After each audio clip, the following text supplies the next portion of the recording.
Bronchiectasis. Bronchiectasis means abnormal dilatation of the bronchi. Chronic suppurative airway infection with sputum production, progressive scarring, and lung damage occur, whatever the cause. Etiology and pathology.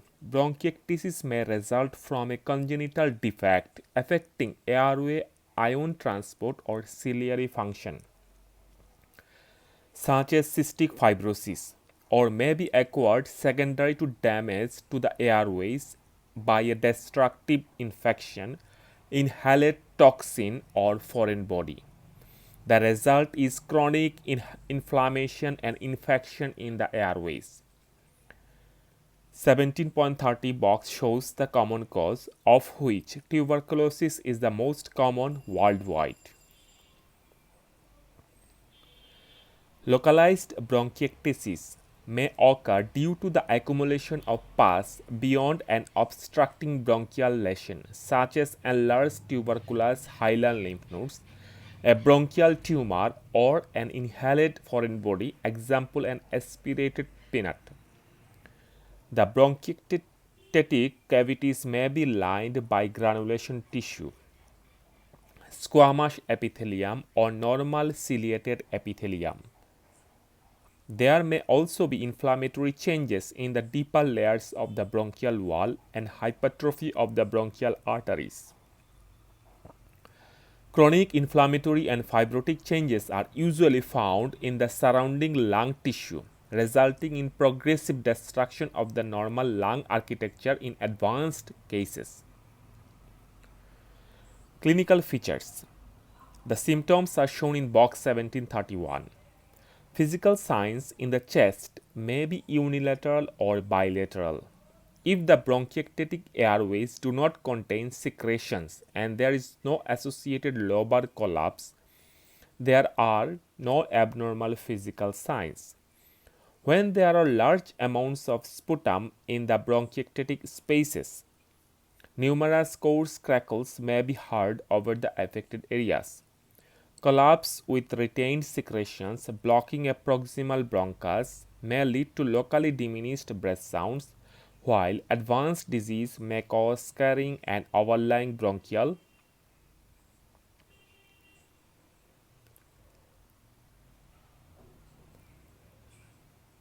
breathing. Acute hemoptysis is an important complication of bronchiectasis. Management is described on page 560.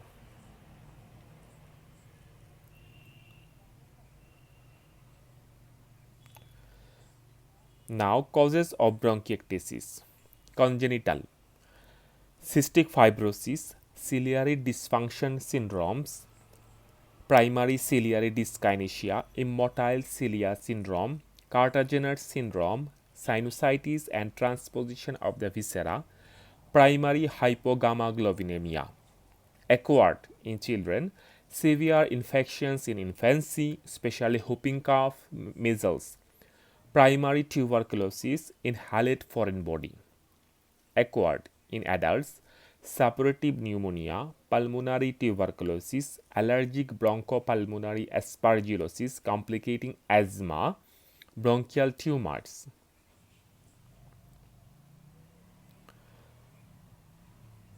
Now, symptoms of bronchiectasis: cough, chronic, daily persistent; sputum, copious amount, continuously purulent; pleuritic pain when infection spreads to involve pleura or with segmental collapse due to retained secretions; hemoptysis, streaks of blood common, larger volumes with exacerbations of infection; massive hemoptysis requiring bronchial artery embolization sometimes occurs; infective exacerbation, increased sputum volume with fever, malaise, anorexia;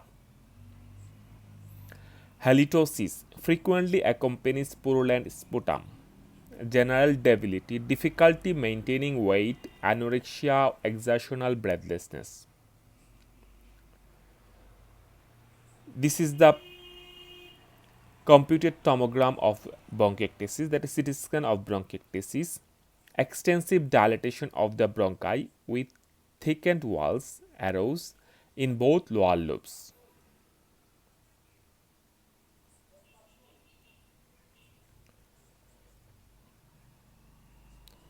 Now, investigations. In addition to common respiratory pathogens, sputum culture may reveal Pseudomonas aeruginosa and Staphylococcus aureus fungi such as Aspergillus and various mycobacteria. Frequent cultures are necessary to ensure appropriate treatment of resistant organisms. Bronchiectasis, unless very gross, is not usually apparent on a chest X-ray. In individual and advanced disease, thickened airway walls, cystic bronchiectatic spaces, and associated areas of pneumonic consolidation or collapse may be visible. CT is much more sensitive and shows thickened dilated airways. A screening test can be performed in a patient suspected of having a ciliary dysfunction syndrome by measuring the time taken for a small pellet of saccharin placed in the anterior chamber of the nose to reach the pharynx, at which point the patient can test it. This time should not exceed 20 minutes but is greatly prolonged in patients with ciliary dysfunction. Ciliary bead frequently may also be assessed from biopsies taken from the nose. Structural abnormalities of cilia can be detected by electron microscopy.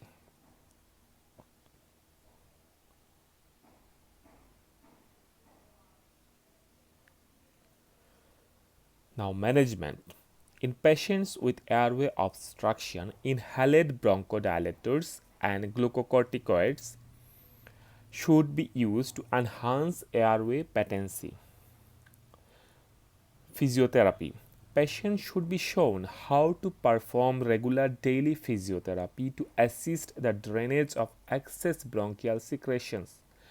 Efficiently executed, this is of great value both in reducing the amount of cough and sputum and in preventing recurrent episodes of bronchopulmonary infection. Patients should lie in a position in which the lobe to be drained is uppermost.